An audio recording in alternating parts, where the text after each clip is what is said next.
Сайн мэцхан өрхөн хүндэт үзэгчдээ танил хүн нэвтрүүлгийн шинэ дугаар эхлэж байна. Тэгэхээр энэ удаад бид Улсын хурлын гишүүн Ням Доржийг оролцуулахаар төлөвлөөд түүний өрөөний үүдэнд ирээд байна.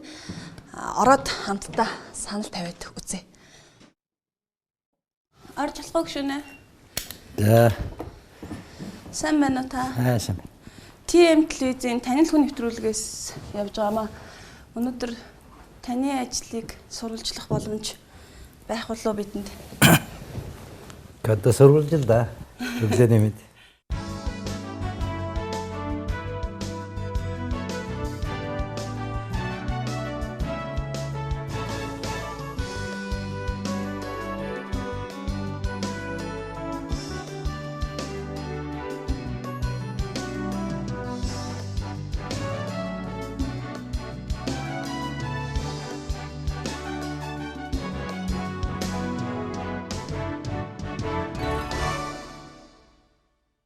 За, өнөөдөр та ямар ажилтай байна? Өнөөдөр чинь чуулгантай өглөө вечер 6 цагт ус тийм л да. Тэгээд гэртээ хөгдөд тустай гарчихсан ихнэр хоёлоо байдаг. Хоёр тийш гараад нэг нь шал угаагаал нэг нь хоолундаа хийгээл. Өглөөч нэг төгжихтэй байдаг учраас 8:45-аас гэрээс гарах төгж явахтай байд. Би өөрөө машина бариад байгаа юм бол доо.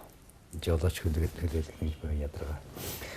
Тэгээд ерөнхийдөө төгжээгөө гин бодол вич нэг эсгэх төрөд ирд юм л да. Тэгэхгүй 8-20 хавьд гарах юм бол нэг цаг төгжөр шүү дээ.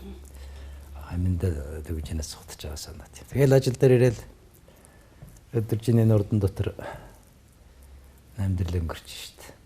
Хэдэн жил ингэж өнгөрөв? Би ч одоо 81 он сургууль төгссөнөөс хойш хэдэн жил болж байгаа. Араг 33-4 жил болж шít. Баяна ургын амьдралдаа хоёр л нүцгэнтэй ноцлсон гэж ярьдаг дэжин багч мөө явах.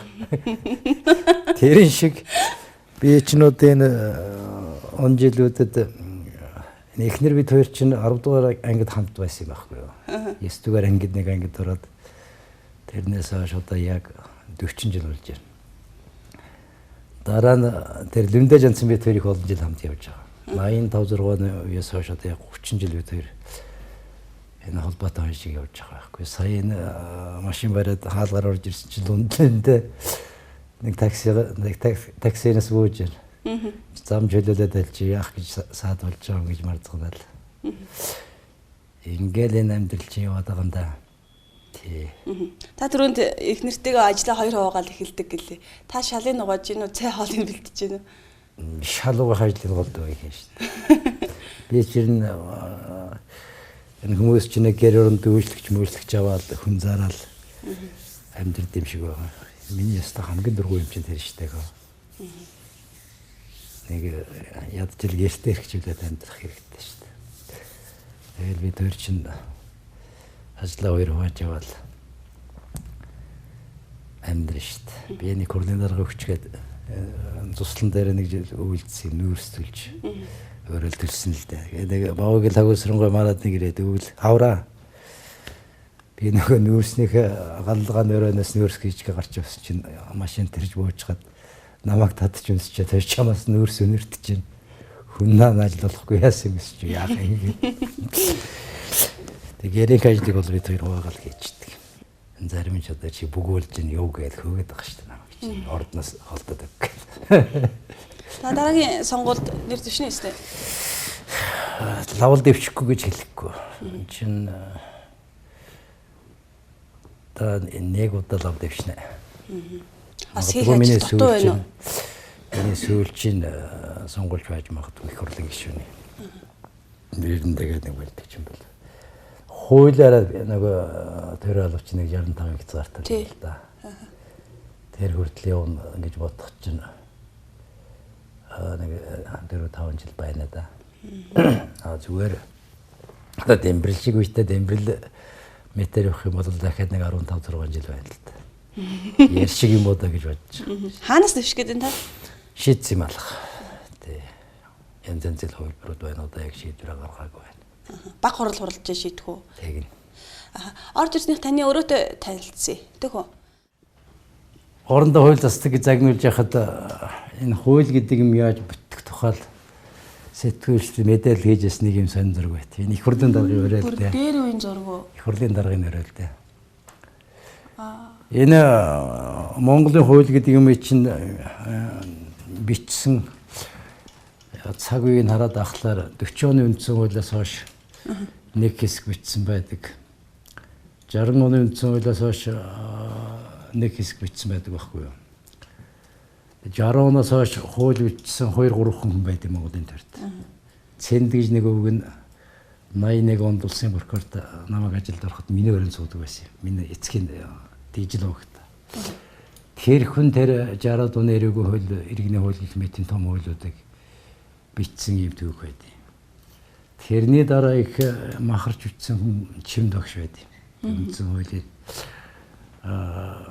ихээс эхлээд чимд багш 96 онд их хурлаас гараа явчихсан шүү дээ. Чимд багшийн дараа одоо энэ хуульд өдөр шөнөгүй зурлцсан хүн яалтчгүй бий болж таардаг юм да. 3 дахь үеийн тийм хууль бичих завшаанууд тохиолдсон.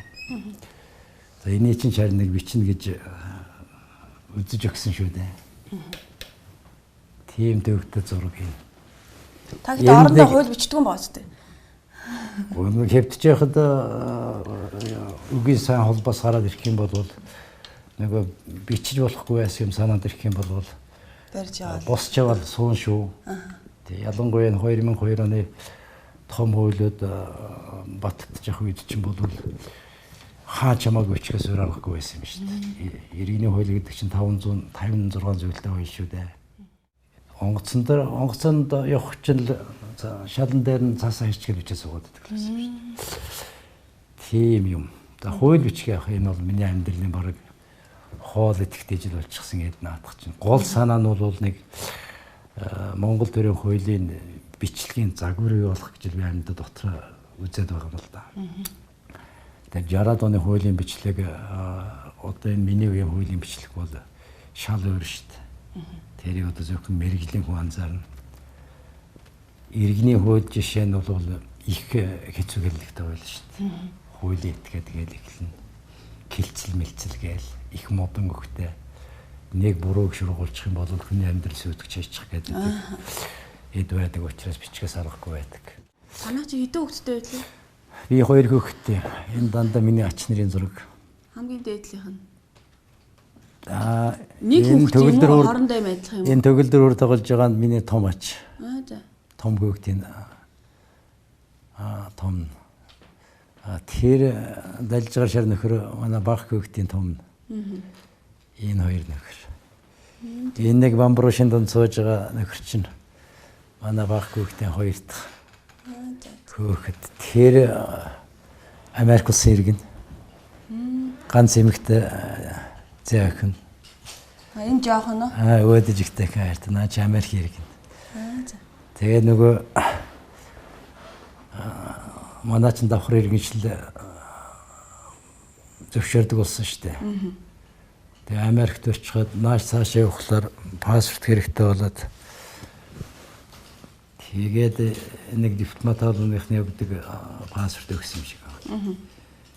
Тэгээ нэг ийм сонин харьяалт иргэн байх. Энэ манай ус нурын зураг. Энэний цааталд чинь миний аавын өвлж байдаг байхгүй юу? Би аавынхаа өвлжэн дээрээс гараа дурамтахад ус гэрээс хоёр нур тэрчгтэй харагдана. Яг гол дунд нь байдаг голын уул тэр харуул. Тэгээд усын 21 сумын 19-ийн нутгийг би аавынхаа өвлжэн дээрээс дурамтчихсан шүү дээ. Тийм их өндөр газар байдаг учраас би тэр цуслан их өндөр газар байгаад байдаг учраас. Энэ жил үнэтэй юу? Нутаг үнэтэй. Гайг байгаа гэсэн. Нутгаа ер нь та санах уу? Хүн чинь бас нэг бараг өвчтэй шүү дээ. Зөөдлөн. Ер нь бол Монголд байхгүй гоё нутаг шүү дээ. ертөнцийн их л хүйтэн болохоос биш ертөнцид ховор нутагчтай байдаг бүх юм энд байдаг. Наа чинь хоёр их нуур байна. Манай энэ 21 сумууд чинь нуурлал урдгүй сум байдаг байхгүй юу? Сум болгоны үүдэн дээр нэг нуур байж байдаг байхгүй юу? Тэр их нууруудаа хотхор гэж нэрлэдэг байдаг учир нь тэр. Тэгээ энэ Говийн аймаг дээр явахаар 1500 км явж нэг жижигхэн цөөрөн харагдаж байгаа байхгүй юу? Манайхан бол гарч давхиад 200 км явах дахиад нэг нуур. Ийм нутаг наадах чинь. Тэгээд энэ ус нуурын дээд талд нэг 10 км хөдөө. Энэ талд нь тэс рүү харсан тал руу нь бол нэг 20-30 км цулгуулаа хэлсэн. Тэгээд ээжгээ гараад тэр уул манай харкран уул чинь тэр цагаан дэглээ гэж уулж тавирдаг мөнгөцөстэй уултаа шүү дээ. Харкран уулын баруун талд ховд сум 102 жижиг нууртай гэж бод. Үлгэрийн орон шиг. Нутгийн мөхчүүд таал нийтэж энэ нутгийн мөхчүүд 15 төрөө авсан хүмүүсийн над бэлгэлсэн зураг. Зураг. За эднээс баянаа урагчин би хөөхд байхад домог болчихсон байсан хүн. Балжин юм аа. Балжаа урагчин бол миний дараач үеийнх Үлдсодын Гамбат Мөнхбат Батцуур бүрэн төгс эднэр бол ямар нэгэн байдлаар ил дал дургүй дэмжиж явсан хүмүүс шүү. Ил дал дургүй дэмжиж явсан. Бүгчүүд нэм чадвартай байдаг учир нь юу юм бэ? Ер нь жижиг наад. Энэ баашд их сонин. Энэ Гамбат Мөнхбат Баянаа ураг Балжаа дөрв болвол хан хөхийн уулаад агсан дагаж төрсөн ус. Манай чи хан хөхийн уул харкран уул гэдэг хоёр том нуруу байдаг байхгүй юу. Энэ Батцуур бүрэн төгс хоёр нь хан хөхийгээ дагаж хан хөхийн хоёр талд төрсөн хоёр хөгдөж шүү дээ. Тэгээд эдгээр ингэж нэг үе ингэж сайхан барилдаж байгаа л ус л да. Бүрэн төгс 60 дугаар ангид байхад би орог Сумал Япон явуулж шахсан шүү дээ. Тэгээд сүүлд нь Сүхбат аваргад захиж нэг хүн болгоод өг гэж сургууль төгсөөд орж ирэхэд нөгч. Сүхбат уу? Олимп сургуульд. Сүхбат чи миний хуураад байлдээ. За. Тэгэж гуйж л байсан. Та өөрөө бүх үл маш их сонирхно. Сонирх шүү дээ. Бүх сонирхдаггүй хүн гэж байх. Манай намайг яванд байх үед чинь ер нь Монголын тамирчдын 50% нь манай энэ 3 клубд байсан юм шүү дээ. Эднэрийг чинь нэг байгууллагад аваачаад хайчхад төсөвт дарамтуулдаг байхгүй юу. Тэр дээр улсын мөнгө хомс юм чинь тэр том систем дотор аваачаад нэг ангид нэг хүн өгчгээд төөртөг аваад явчихдаг л байхгүй юу. Би өрөөнд энэ Монгол удирдагчдаа сууярхан хүнээс өргөл байлгад. Энэ Чингис хаан Цэдэнбал дарга хоёр яхих. Би нутгсан Цэдэнбал даргын зургийг ингэж тавиагүй. Энэ бол энэ Монголын төвөнд Монголын төрийн толгойд хамгийн удаан суусан хүн шүү дээ нэгдүгээрт.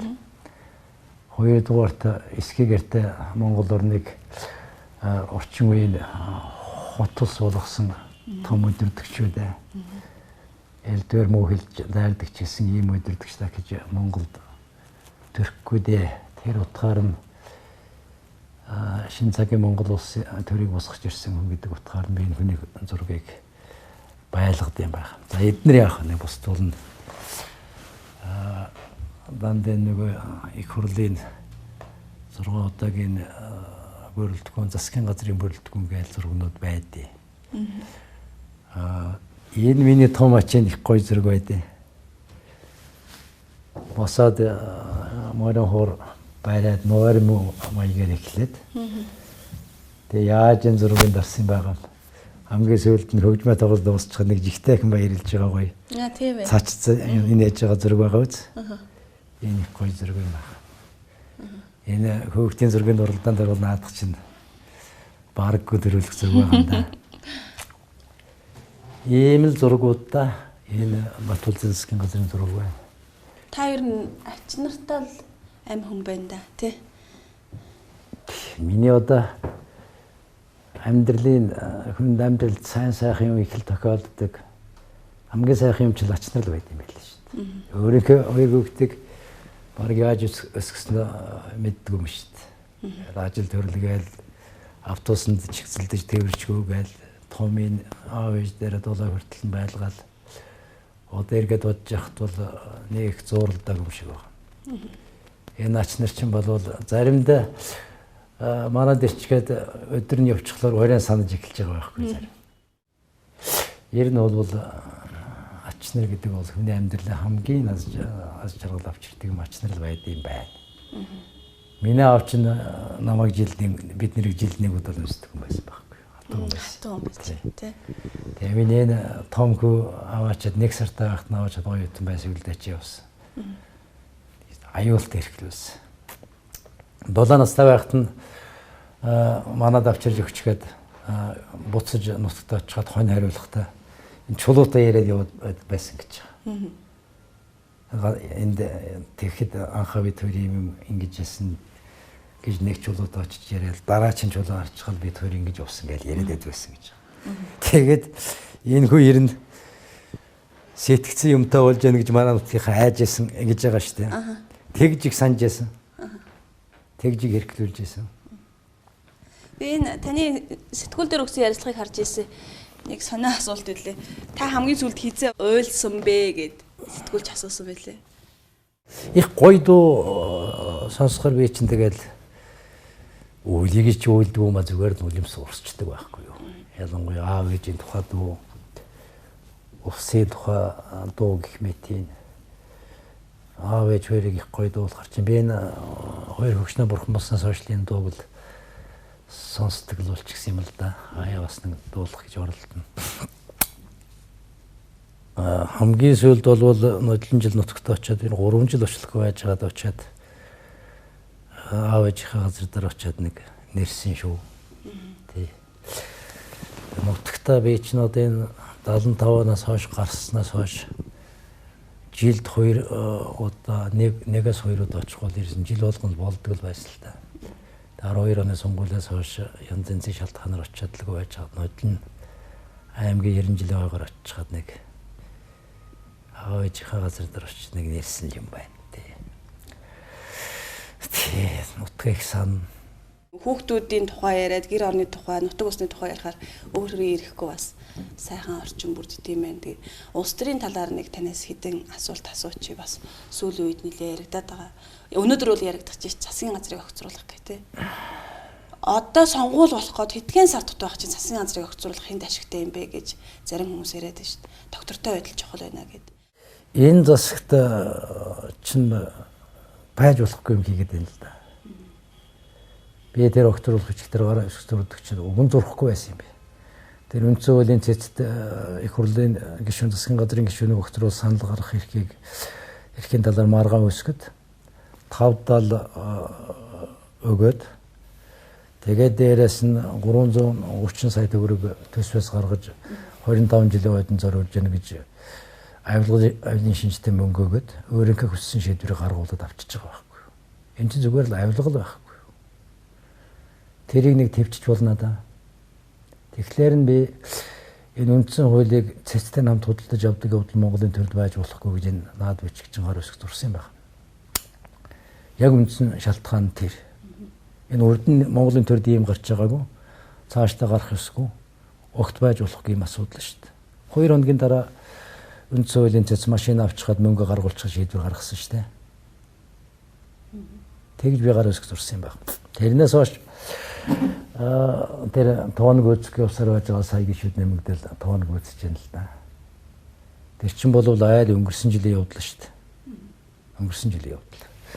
Зүгээр тэрнээс хойш гаргасан алдаа гэхээр чинь эрүүл мэндийн сайд нь авилгалын хэрэг толбогдоод явчих юм. Ийм тохиолдолд засгийн газар тэр хугацаанд сонгуульд өгсөн байна уу, эс төгсөн байна уу хамаагүй л огцорч явах хэрэгтэй бол да. Бүрэн бүрэлдэхүүнээрээ шүү. Танхимын зарчмаар. Ёс суртахуун төртгөөс хууль гэж байдаг болвол ийм юм бол орныхон сайд томилж чадлаггүй 3 сар явж байна. Дээрээс нь энэ сүүлийн үед энэ сонгуулийн хахуул гэдэг юмыг нэрх баригчид улаан сайн гэж эхэллээ шүү дээ. Сонгуулийн хаад гэж нөө нэр дэвшигч оноос мөнгө авдаг уу? Гүйгүй. Энэ төсвийн мөнгөөр их бүтээн байгуулалт хийж гэн хөвгдөд мөнгө өгч гэн энэ төр гэж энэ далд хахуулалдаа наадах чинь. Их хурлын дарга улсад давхад очихлаа бензин үн 100 төгрөгөөр буурчлаадаг. Бака баяуулгад давхад очихлаа бензин үн 100 төгрөгөөр буурчлаадаг. Өдрүүлгэнээс ч очил бензин үнийг буулгасаар байгаа гэдэг нь ойлгохгүй. Ер нь хилцээд эхлүүл тогтох болов унах болов? Би мэдэхгүй байна. Ирэх баригчдын дотоод нөхцөл байдлаас л шалтгаална шүү дээ. Шалтгаална шүү дээ. Би яагаад засаг огцроход дургүй байд юм гэхлээр нэг нь огцорчихлаар шинэ хүн очичхад ажилдаа танилцчаад л хугацаанд дуусчих гээд байд. Харин тий. Зовлон тэнд байд. Гэхдээ энийгээр шалтгаалаад энэ балериумын нөмөрөд авах гэхлээр болохгүй байхгүй. Эдэн балериум хийхгүй байх хэрэгтэй байхгүй. За мөнгөгүй байж бол. Эдийн засгийн бэрхшээлтэй нөхцөл урсан байж болно. Ядаж л ёс суртахууны хувьд хүн өөл гаргагүй байх хэрэгтэй байхгүй. Энэ саяын энэ эрүүл мэндийн яамдаар болсон явдал чинь бол төрт ёсонд бол цунами болж байгаа л үзэгдлээ шүү дээ. Юу гэсэн үг вэ чинь байж болчих асуудал шүү дээ. Ийм нэг тохиолдолд соёл торонд яадаг вэ гэхээр ерөнхий сайд нь гарч ирээд манай засгийн газрын гишүүн ийм юмд орооцолтчлаа, уучлаарай гэж хэлээд өөрөө бууж явах хэрэгтэй байхгүй. Та үндсэн хуулийн дээр Lexus 570 маркийн автомашин байд юм байна гэд Нямдорч гишүүний ажлын хэсэг тийм одоо өгнөж болохоор зүйл хийчлээ гэж намайг одоо их хурлын дараа Тэмүүжин Батцан дээр ч намайг жигтэйг магтаж байгаа шүү дээ. Үндсэн хуулийн дээр цэцтэр Хөгтөнгөр үс 570 байд юм байна. Нэмдорж дарахтаа ажлын хэсгийг шудраг ажил зөв дүгнэлтгийсэн. Энэ 570 нөхдүүдийг хөөж явуулах хэрэгтэй гэж яриад байгаа байхгүй. Тэгэхээр тэр талдавыг өгсөн засгийн газрын бас хөөж явуулах хэрэгтэй байхгүй. Монголын хуулиар өгсөн авсан зоожсон гурван гэж шийдэгдэг хуультай.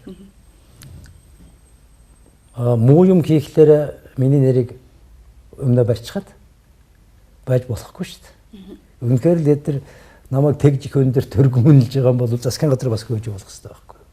Энэ чинь байж болдог асуудал. Юу гэсэн үг? Өчигдөр өгн ардчилсан намын үндсэн зөвлөх хороо хуралдаад бас асуудлуудыг ярина. Ардчилсан нам одоо зарим намтай тий Монголын үндэсний ардчилсан нам, иргэний зориг намтай хамтарч сонгуульд орох тухай асуудал ярина гэд ийм мэдээлэлүүд хэвлэхэнд байла. Хойшилчихлаа. Харин танай нам бас Монгол ардын хувьсгалт намтай нийлээд сонгуульд орно гэдэг ийм зүйл бас яригдал байгаа. Өнөөдрийн байдлаар тодорхой мэдээллүүд гарч ирээгүй байна. Та ер нь хөгжмийн хувьд бас байр суурь илэрхийлээд байгаа тийм ээ. Гэхдээ би нэг сүртэй юм бас илэрхийлээд байгаа юм байхгүй. Миний ярьсныг мушгаад аж хэрэггүй. Би өчигдөр ийм ярьчихсан юм. Энэ дарангуйлд салахын тулд шулуумтай хандлагч би бэлэн байна гэдгийг хэлчихсэн. Энэ арай хитэрч байгаа байхгүй. Арай хитэрч байгаа байхгүй. Энэс салахын тулд гэж байгаа юм шүү. Дээрэмчтэй салахын тулд. Сая Баабар нэг юм бичлээ. Дээрэмчтэй салгаж өгөөч гэж бурхнаас аврал гойлаа. Батүл энэ арчилсан намын төлөө 20 жил явж байгаа хүн арчилсан намын фракц гэж юу байд юм? Дээрэмчлийн бүлэг гэж хэллээ. Инг сайхан нэг энэ арчилсан намынхын засгаас хөөл, арчилсан намын дарган засгаас хөөл. Учруудыг одоо хөөж. Дичтэд боддоо юу болж байна? Юу болж байна? Наад дээрэмчдийн гэдэг үг чинь анх хэрэгэлсэн хүн биэлдэ арчилсан намын фракцуудыг. Энэ арчилсан намын фракц чинь бол Чечений зэвсэг дээрэмчдийн бүлэгт ижлэх юм байд. Хүн алдаг бол болохоос биш. Энэ бүх муухай юм энэс эхэлдэг гэж л 3 жилийн өмнө би 25 дугаар телевизэд ярилцлагатай хэлсэн юм байна. Одоо яг тийм шинжин бүтэн илэрч байгаа учраас энэ Баабар Батүл хоёрын дээрэмч гэдэг үг хэрэглээд эхэлж байгаа. Тэгж хэлэхээс аргагүй нөхцөл байдлыг үүсгэж байгаа учраас энэ дээрэмт тонуулаас салахын тулд тодорхой эрсдэлтэй алхам хийх ёстой гэдэг байр суурьнаас л би хандж байгаа юм л. Тэрнээс зүгээр дээр сонгуульд хамтарч орох барих юм жишт нь ярьцгаад юм байгаа үз. Ямар тааж байсан манай намын ахмад гişүүд хамтар сонгуульд бол яасан гэдэг санаа оноогоо холбогдох хүмүүст хэлсэн юм байж л байгаа. Тэгвэл энэ дээр бас зарчим гэдэг юм а цаашдаа ярих байлгүй. За тэгэхээр ер нь өнгөрсөн хугацаанд та улсын хурлын түвшинд ажиллаж байхдаа за 3 жилээр нь яри өмнөх бол мэдээж маш олон зүйл байгаа. Гол одоо ажилласан хуулийн төсөл, батлуулсан хууль юу байгаа вэ? Яг ганц нэг хуулийн төсөлтөөр ажиллаж байна. Ер нь сөрөг хүчний гишүүн ажлын хэсэг ахлана гэдэг юм цөөхөнд байд юм л да. За миний хувьд чинь тэр хуулийн төсөл өргөм мэдүүлэх боловсруулах журмын тухай хууль гээд миний л батлуулсан хуульд тэрийг нэг жаахан сайжруулж батлуулах хуулийн төслийн ажлын хэсгийг гаргасан. Хамгийн гол юм бол олон жил хийж чадаагүй байсан газрын тусны хууль гэж нэг юм байна. Тэрний ажлын хэсгийг чинь бараг гуйж агаад ахсан шүү дээ. Намайг тавьчихнаа. Нодлон наадмын. Яагаад гэвэл 91 онд батлагдсан газрын тусны хууль гэдэг хууль их олон жил явсан. Тэр үед ч манад газрын тус байгаагүй юм чинь.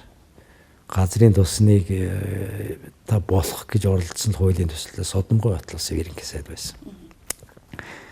Тэгээд нөгөө нөхцөлийн шалгаар уулзчихсан нэг гайгүй хуультай уулзах шаардлага байсан. Засгийн газар санал оруулж ирээд нэг бүтлэхгүй юм гаргах шахахт нэг унахсан. Яг үнийг хэлэхэд.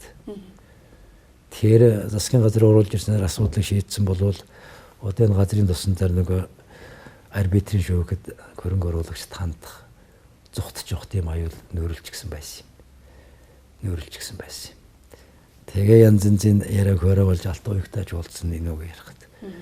Тэгэж байгаа их хурлаар нэг санал хураалт тавигдаж оруулж ирсэн төсөл нь унаад дараагийн төсөл оруулж ирэхэд нь ажлын хэсгийг ахалж агаад тэрийг нэг батлуулаад өгс их хатуу хууль. Яг үнийг хэлэх юм бол 91 оны хуулиас бол хэд дахин хатуу хууль тургуул шийдгэлтэй хурааж авах гээл янз янзын юмд. Эвгүйхэн гаргачих юм бол гадныхан зүгтж гарах хөрөнгө оруулалт зогсох. Энэ салбар дахиад мөлхөх юм аюул байсан учраас ажлын хэсгийг ахалж агаад нэг юм батлуулчихсан. Одоо би цагдаагийн хууль гэж нэг юм дээр сууж байна. Засгийн газар бас нэг юм өргөн мэдүүлчихсэн энэ ажлын хэсэг нь ахалж байна. Тэгээд хуулийн уншичаад дагуур хуулиудыг уншаад мөнчиг самарлаа да энэ цагдаагийн 2-3 жил энэ хууль гэнэлтийн байгууллага бүхэл. Энэ ганц хуулийн орчны уг нь би 8 оны засагт байхдаа нэг хууль өргөн мэдүүлээд миний хурлаар бүдлийн өсгсээр байгаад баталж өгөөгүй юм л да. Тэгээ сүүлд нөгөө нэг өсрөдөг цултай хууль батлуулж бөөн бүдлэн болгож хаяад энэ салбарт нь туйлын ойлгомжгүй байдал үүсгэж хайчихсан. Тэгээ нэг засгийн газар нэг болиж нэг юм оруулж ирэхээр тэрийн ажлын хэсгийг нахлал одоо ерөнхийдөө хэлэлцүүлэгт оруулах гэж сууж байна.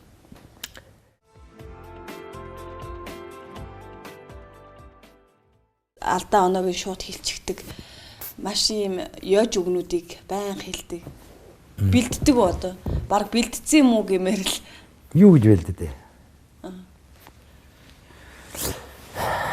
Улс төр гэдэг чинь бол нарийн том дүнгээр ухааны л уралдаа юм шүү дээ.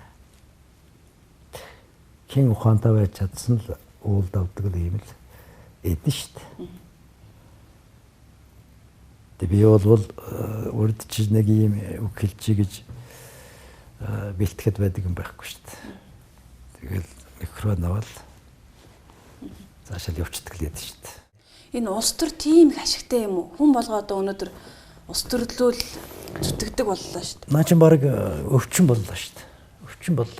Гишүүний коноп тийм үгүй юм уу? Улс төрчдийг яах сонголт хийх зарчим нь буруу явж байгаа учраас наад юм чи яваад байгаа байхгүй. Хин дуртай нь одоо би тийм гэж ярьж байна. Одоо миний жишээ нь одоо энэ дарга нэр энэ боловсон хүчний сонголт төр бол ёстой нэг санал нийлнэ гэж байдгүй хүн шүү дээ би. Миний зарчим бол та нар Монголын төрд карьерийн системээр явсан, төрд бэлтгэгдсэн. Сургууль төгсч ирээд мэрэгжлээр ажил хийгээд яамны газрын дарга төрийн нарийн бичгийн дарга хүртэл явсан хүмүүсийг та нар сонгож нэг хурлын сонгуульд оруулжаа. Ингэх юм бол наадуу чи нэгдүгээрт төрөө гიშгэхгүй. Хоёрдугаарт хуулийг гიშгэхгүй. Гуравдугаарт хулгай хийхгүй. Дөрөвдүгээрт наадуу чи шунал байхгүй. Ингэхгүй бол наад төр чин цэвэршихгүй гэдэг юм яриад болж өгөхгүй байгаа юм да. Энтэй л холбоотой. Одоо тэгэл Баттулга байгаа юм чинь би ч байсан яах вэ гэж дараачих л бодно шүү. Тэр байгаа юм чинь гэсэн үгс тий. Энд л асуудал. Тэгэхээр хүндээ гэхээс илүү тэр хүний гаргаж ирдэг нам зарчим хоёр тал асуудал байгаад байгаа юм да. Та энэ гişүүдээс Баттулга гişүүд нэлийн дургүй юм шиг харагдаад байдаг. Байнга л шүүмжилж идэг. Тийм хувийн Баттулгатай шүү дээ хоёр талтай. Баттулгад сайн тал байдаг. Сайн тал нь бол энэ Монголын жүдо бүхийг дэлхийн түвшинд гаргах энэ хүн Ерөөсийн мундаг өрг өсдөгсөн шүү. Тэрийг би баян гомдолж идэг. Өөрт нь ч хэлсэн би цаашаа. Чи ядгийн шар тэгтэн. Чи Монголын жүдэг дэлхийн түвшинд гаргасанд чинь би баян талархалтай ханддаг шүү гэж хэлсэн. Энэ улс төрд барьж байгаа зарчим, энэ бүдлэн хотгож байгаа явдал, энэ хүний мэсгүй юмнууд олон удаа хийж байгааг нь би байнга шүүмжилдэг. За яг надтай янз юм ярьж болно. Өөрийнхөө намынхантай ингээд кино зохиолж болчихлоо шүү дээ. Дээр үе Зоопожингийн Баттулга гэж зохиолж байсан юм. Тэр бол тагнуул магнуулын тухай бичдэг социализм үеийн зохиолч. Одоо энэ Женко Баттулга гэж нэг телевизийн захиалгад нэвтрүүлэг бэлтгэдэг зохиолч гарч ирлээ дээ. Энэ ийм байж болохгүй шүү дээ. Баттулгатай хамгийн сүүлд хамгийн хүнд өгийг хэзээхэлсэн гэж 12 оны 1 сарын 3-ны өдөр 1 сарын 6-нд алтууыг хамтарсан засаг гаргах мэдээлэл хийсэн. Одоо яг энэ нэг баахан шураа болж байлаа шүү дээ. Тэр асуудалд мөнгө авах гэж зүтгэжсэн үйл дээ. Наа чи болохгүй. Тэр төгөргөөс дээш өртөгтэй ажлын тендерийг сангийн яам шалгаруулдаг хуультай юм аа. Гүйцэтгэж байхгүй, техник эдийн засгийн үндэслэл байхгүй, зардлын тооцоо байхгүй. Тендер шалгаруулаг байж хахад та нар энэ газар утга ажил хийх юм бол наадах чи эргээд хэрэг болно шүү. Эдийг хэлээд ядаад хайсан шүү дээ. Би юу гэж хэлсэн гэж баяр цогтой наад тулгаачтай битгий мөнгө өг. Та нартай хамт насны эцэс шорон цог сонирхол над даалгах. Ийм юмны чинь төлөө засгийн газар хамтаа хариуцлах хүлээд. Аюултай юм болсон шүү дээ. Зарим засгийн газрын гишүүн босоо зүгээр ямар аюултай юм бэ гэж дагжиж чирэл өсөрчээсэн юм да. Тэр үед л энэ хууль ус үйл ажиллагаагаа зогсоочихсан бол одоо энэ шорон орон элдв хэрэг төв байхгүй л байх ёстой байсан юм да. Ер нь манай дарга нар чинь нэг хууль гэдэг юмыг нэг гიშгдэг нэг өвчөөд нэрт байна. Нэг суудалтаар суулгачихлаар хуулиас том болол, тэнгэрээс том болол, надаас өөр юм байх нохог ин долоохоо гэдэг юм ярьцгаагаал тавьгаад байх юм шүү дээ. Заан том боловч зам дагдаг, залуу том боловч хууль дагдаг гэдэг өгөхтэй юм наадах чинь. Тэр ёсоор л энэ Монголын төрөл багш амьдрах ёстой шүү дээ. Та гişүүдээс хинтээ гайгүй дотно үнэлж явдаг гişүүн. Гэхдээ би чинь нэг болохоор бүгдээрэнтэй найз юм шиг, нэг болохоор бүгдээрэнтэй дайсан юм шиг болчихсон явж байгаа шүү дээ. Тэгтээ би дөрөв хэлсэн шүү дээ. Дүндээ гişүүд. 30 жил. Инх төвчин байна. Би шатар тоглолт хаяа зав гарахаар энэ одоо энэ доор байж шатрын баг гэж байна шүү дээ. Тэгээ ядаргаата шатар тоглохлоор одоо сүүлд нэг хардлага их байд юм л дуус төрд.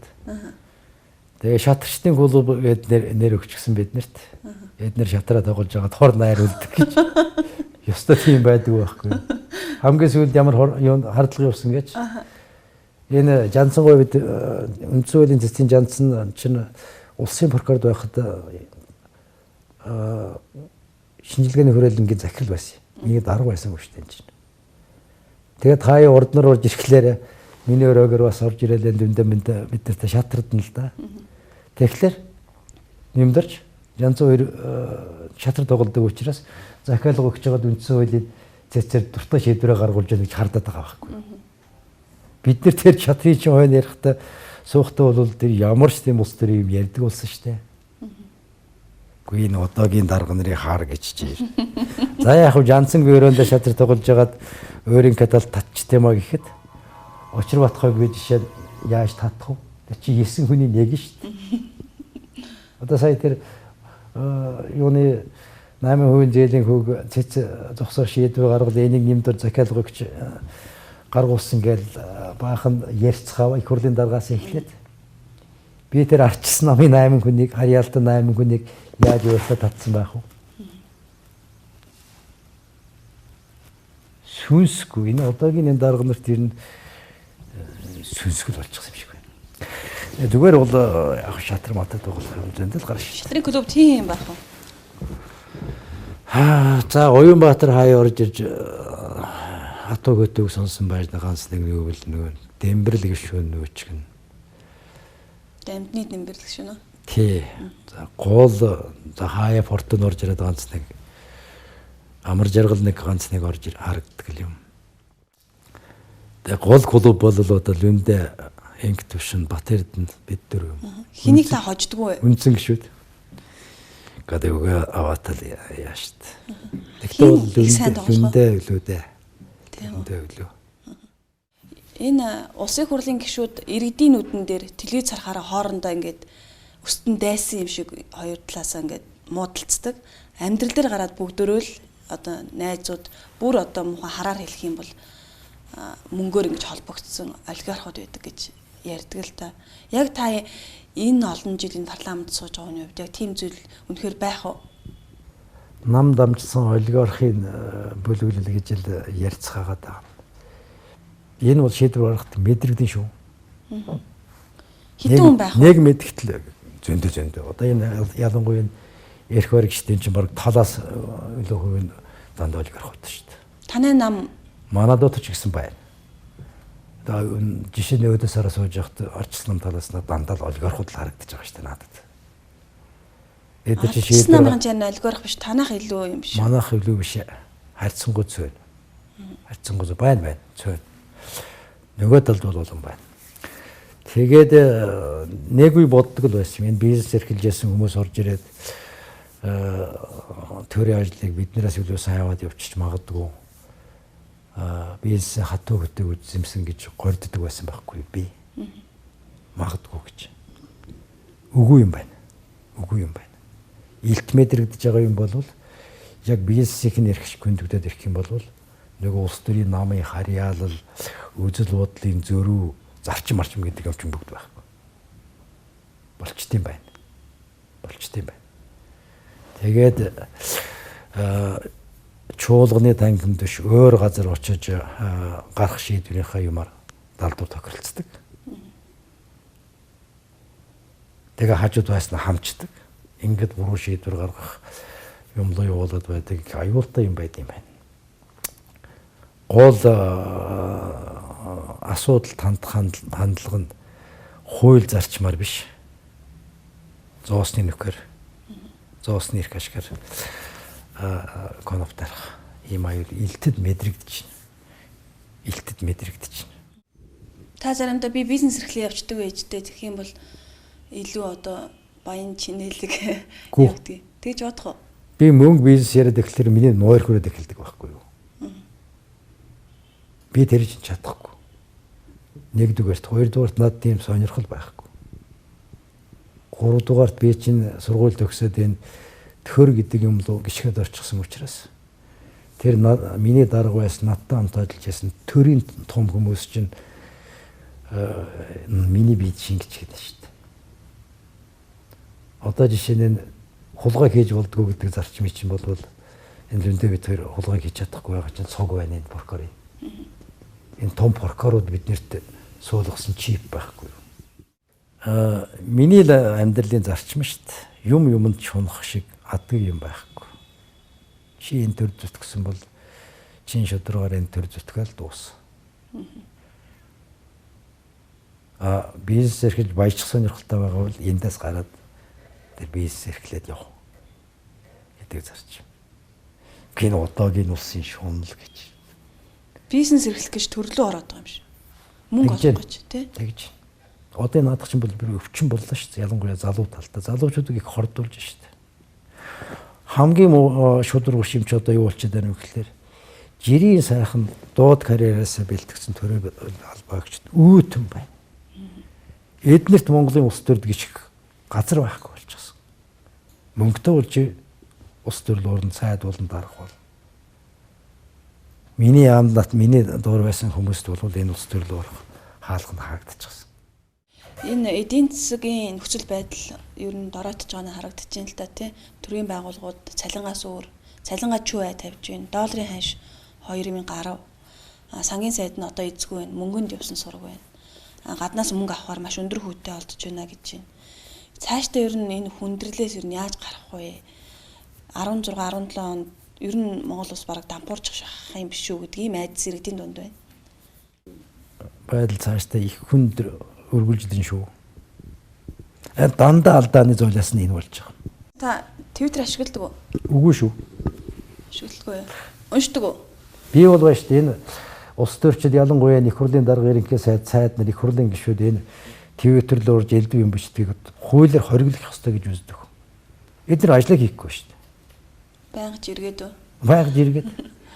Жиргэх гэж байгаа юм бол тэр жиргээчдийнхээ дунд очиад амьдрын үз энэ төр өдөрдөж яана гэж даргын суудлаар сууж явах ямар хэрэгтэй. Наа чи ёс суртахуун шүү дээ. Одоо байтлаар сүүлийн үед бол жиргэж улсыг өдөрддөг болж байна шүү дээ. Сонгуулийн ерөнхий хороо санд ороод ирэхлээр жиргэж байгаа л нэгт өдөр сандлын өөрчлөлж байгаа үз. За одоо та чуулганыхаа уралд орно тий? Чуулганд орно доо. Бас уг нь бол таны нөгөө ажлыг сурвалжлана гэсэн учраас өнөөдөр чуулган руу ороод эргэж гарч ирэл өрөөндөө яриад таарах нь уу? Өөр ажил байна уу та? Нэг наад байшингууд ажил очт юм л да. Энэ байшингууд очих өнөөдөр яаж игээд нэг дуусгаад нэг хөдөлгөөд өгчих юмсан гэж бодоод. Хэдийгээр миний эрхлэх асуудал биш ч гэсэн их мөнгө гойж байгаа шүү дээ би. Анх зорьсон юм чинь тий? Эхлүүлсийг дуусгачих гэж бодоод.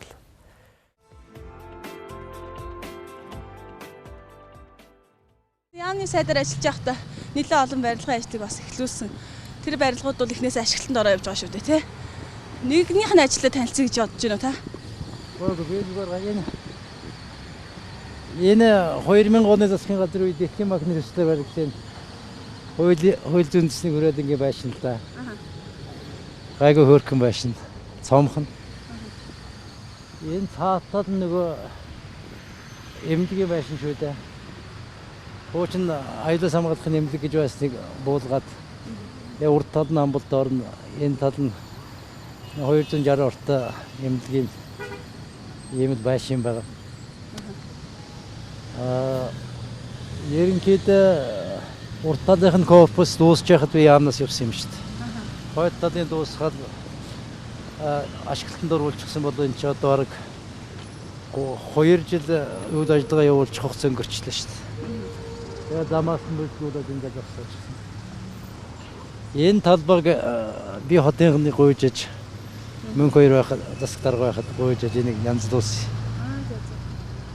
Тэгээд нэг тэр нэг ус өргөлөөр тэний надад нэг саад цэцэрлэг маркийн юм байна. Эний чинь өөрөө очиж үзэж хөнгөөл гэж янзлуулсан шүү дээ. Бас ордны хажууд нэг ихтэйх нь жоохон ч гэсэн нөхцөл бүрддэг гэж бодож. Тэгээд нэрийн хуульчдын талбай маягийн нэртэй болгоо ичгсэн. Одоо тэр нэг чулуун гişөө байна уу? Тийм байна. Тэрэн дээр би аав ээж гэдэг дууг нэг хөшөө босгох гэж нэг юм бэлтгүүлж ирсэн. Тэгээд хугацаа дуусаад дуусахгүй явчихсан юм л да. Би энэ дээр гараад ирсэн нэг зүйл асуучия танаас. Гинт санаанд орчлоо. Энэ ордны хаалган сангийн гараад ирэхээр үргэлжлсэн цааш шугам байдаг штэ. Одоо яг энэ хаалган дээр. Тэгээ ингээд та нар улсын хурлын гишүүд, жолооч нар гээд дандаа дүрм төрчиж иргэдэг аахгүй. Энд чинь харин ингээд замын цагтаа байгаа зү. Тэгээд та нарыг тоохгүй ингээд ингийн иргэдэг торгоод байдаг. Ийм хууль ингээд харахад энийг иргэнд хууль эрх тэгшүүлчихгүй шүү дээ. Уг нь наадах чинь болов л байж та. Нэг цагаан зураас татчих ёстой газар л да. Эсвэл ингээд тасалчих ёстой байхгүй юу? Тий. Тэрийг л хийчмээр газар юм байна. Та нар өөрснөө хууль тогтоодог хүмүүсээ хуулиар зөрчөөд байгаа байхгүй юу? Тийм болоод байгаамаа. Тэр зөрчигчийн нэг нь бий байж магадгүй шүү хаяа нэг орчдөг л. Тэр амьдралын хууль дүрмийн чинь нэг амьдралд ойрхон гихгүй болохоор ингээд өөрөө эргэж амьдралтайгаа зөрчлөөд байдаг золгол. Одоо энэ дэг цагаан шугам татаад нааш оруулчихад хөдөлгөөнд аюул байхгүй шүү дээ. Бүтэн жилийн амьдралын хувьд байшин Намайг улсын моркор залуухан моркор байх чинь одоо энэ цогийн ногыг хурд ажилладаг байсан ард их хурлд өдрийн цагаар авгаатайгаа хөдөлсөж салхилдаг. Инг сайхан энд ажиллаж ирсэн юм. Бас авгаатайгаа хөдөлсөж гудамжаар зугаалдаг байсан байхгүй.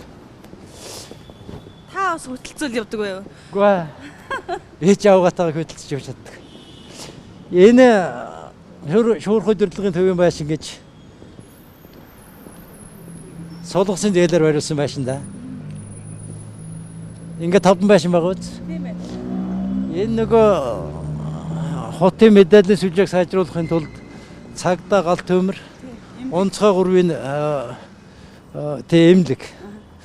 Энэ гурвын мэдээллийн сүлжээг нэгтгэж энд төсөл хэрэгжүүлсэн юм л да. Тоног тохиолом сайтай гайгүй юм байгаа. Тэгээд байшин нэг жаахан жижигдчихсэн. Ийм юм. Энэ байшингийн чинь бариулж байхад баасангүй нэмдурж доороо 300 хүн яргалдаг ярганы газартай байшин бариулж гин гэж мэдээлэл засаад алах шахсан шүү дээ. Доороо машины гаражтай юм л да. 5 онд би сургууль явахад хоошоо сургууль явахад эндээс явж байсан юм да. Энэ хуучин тийм гадна талдаа царай мод юм байсан юм. Одоо дорлог жавэрийн кемаркер болсныхаа дараа энэ инкамууд эдгээр засвалаад ооволчиход байгаа юм.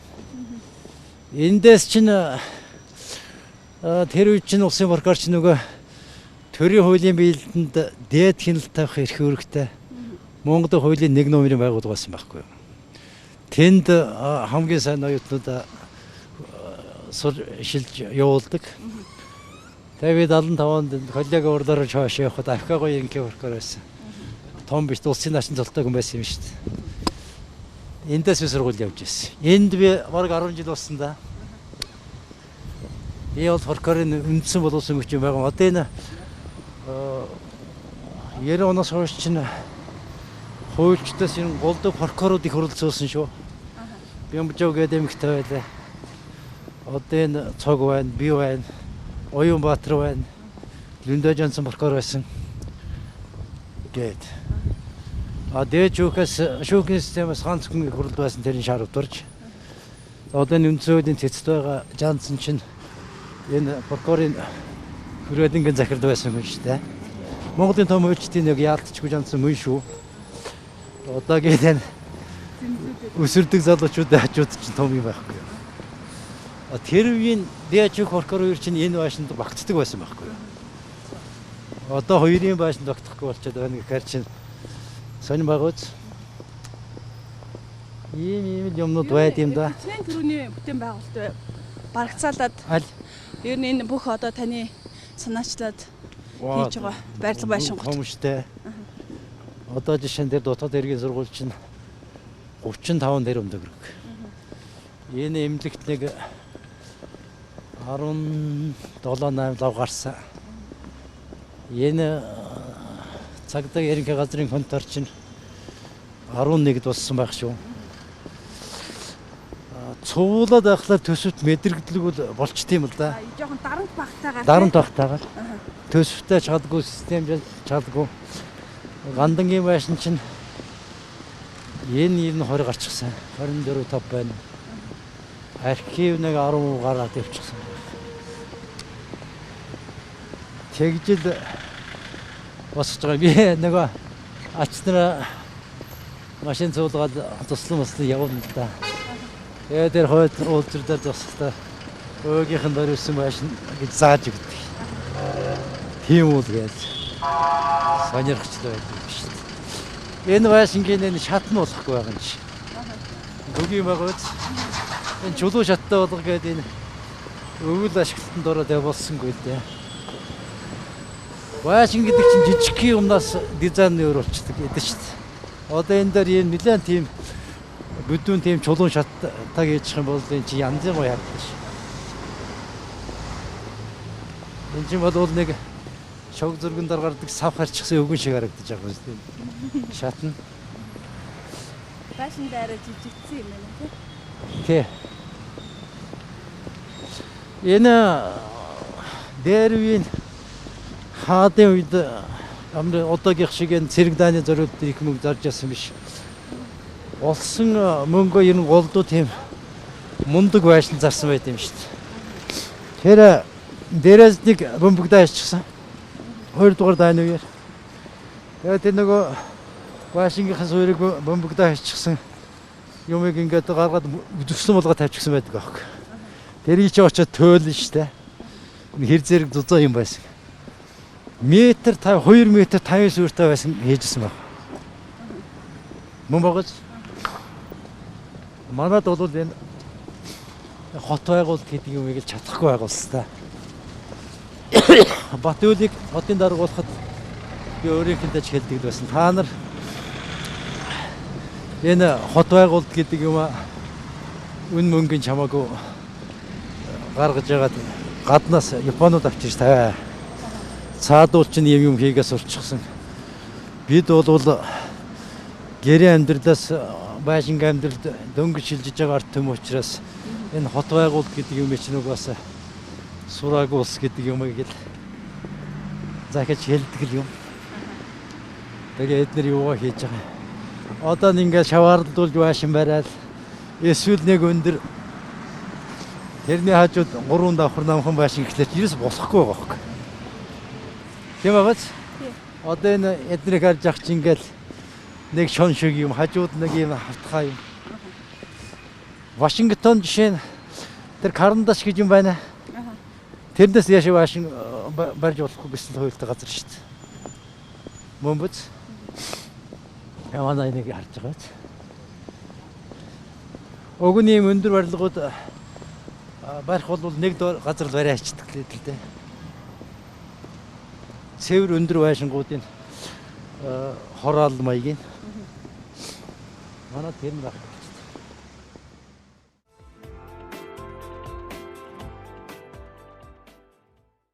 Та шатар их тоглолт юм байна чөлөө цаг гарвал тий. Өөр эрүүл мэндэд яаж анхаарч байна? Хөдөлгөөн спортоор хичээлж байна. Байхгүй штэ хөө. Тэгээ та яга юм жингээ бариад байгаад байна. Эцгийн буй. Тий. Над бол одоо даралт маралт зүрх мөрхний жингийн нэлдүү юм байхгүй штэ хөө. Сүүлийн 3 жил би эмнэлэгт огтоочлгүй байж байгаа сая нэг Оросд төвчүүд юм л да нэг шинжилгээ өгсөн. Гайгүй байна гэж юм л. Магадгүй тэр хөдөө төрж өссөн малын захад байсан хөл нүцгэн гүйж хүн болсон явдал бол энэ өнөөдрийн нэмдурж гэдэг хүний цогцыг бий болгосон байх шүү. Тэрийн хөөхтүүд чинь 5 сард ус их хөтөн байх үед тоосох цохно гэж юм хийдэг байсан. Намайг баг байхад. Хэдэн төгрөг болж авах гэж л тэгж байхгүй юу. Тэгэл өглөө нар гарч яхад очиад хөт ус гээгээл хөлөөрөө гიშгчдэг байсан юм шүү дээ бид нар чинь. Шавар зурж байгаа юм тэр. Тэгэл энэ муу хөл чинь эхлээл өстө хүн харахааргүй тасрын шүү дээ. Тэгэл тэрэнд чинь тэр үед чинь тууд гэж юм байсан. Машины туслахын ид байхгүй юу. Тэрий чинь төрхөөл цус мус гоожал. Тэгэл 107 сар наадам дөхөд ирэх чинь нөгөө хөл чинь ингээл юм даадаг болол чулуун дээр гүйх чи зүгээр адуу шиг бижгэнтлэг байдаг байж бид нэр. Гадна л арьсан бэхжиждэг байх нь. Бүр одоо бэхжээд чинь малын туурай шиг юм болчихж байгаа байхгүй. Тэгээ зунжонгоо хөл нүцгэн гүн. Энэ юм чи усаар байгаа л энэ эрүүл мэндэд нөлөөлд юм байна л да. Би ч одоо жишээ нь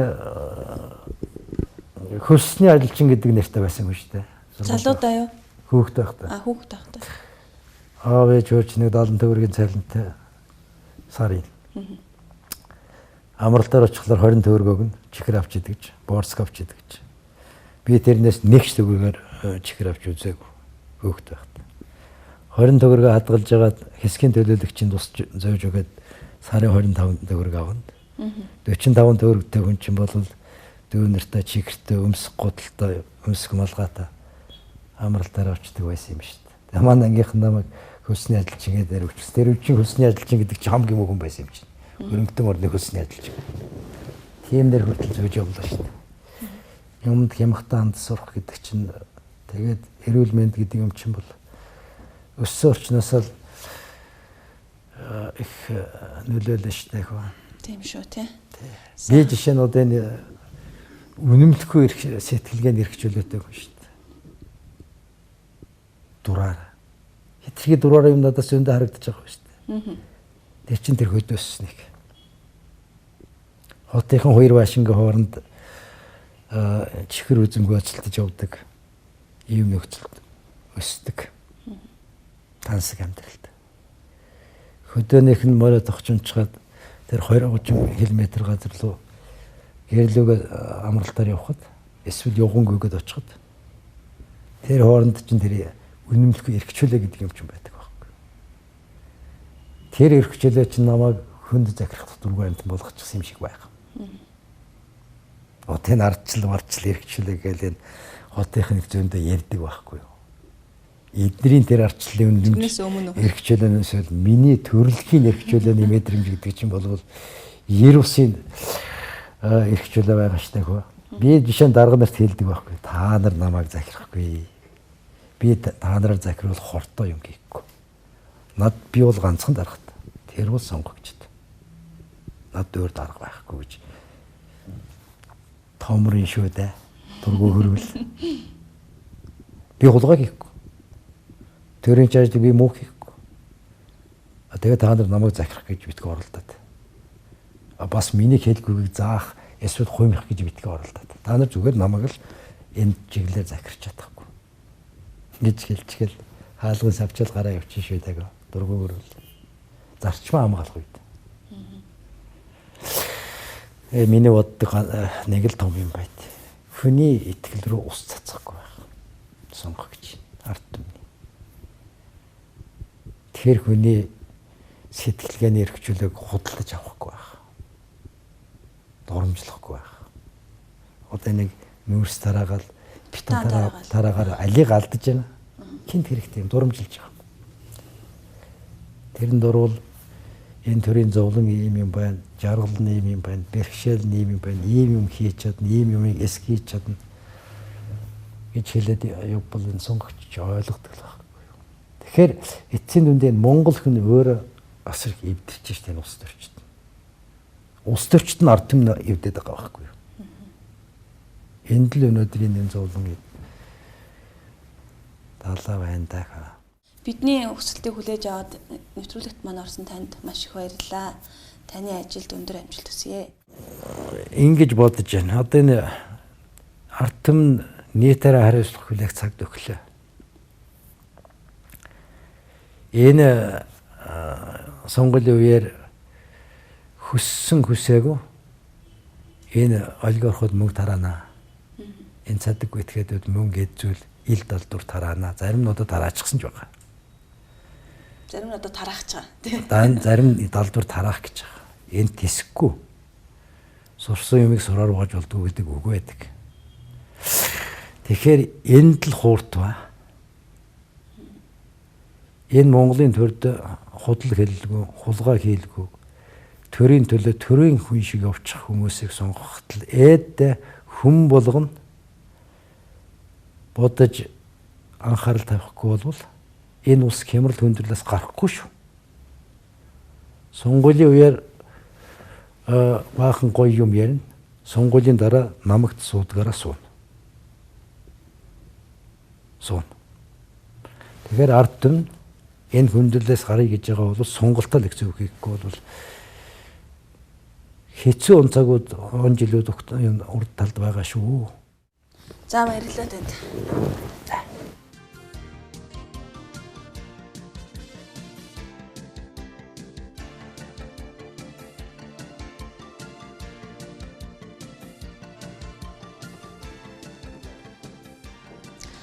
Танилгын нэвтрүүлэг маань энэ хүрээд өндөрлөж байна. Тэгэхээр Улсын их хурлын гишүүн туршлагатай парламентч Улсын их хурлын гишүүн Цэндийн Нямдурчтэй та бүхнийг уулзуулаад анхаарлаа хандуулсан үзэгч та бүхэнд баярлалаа.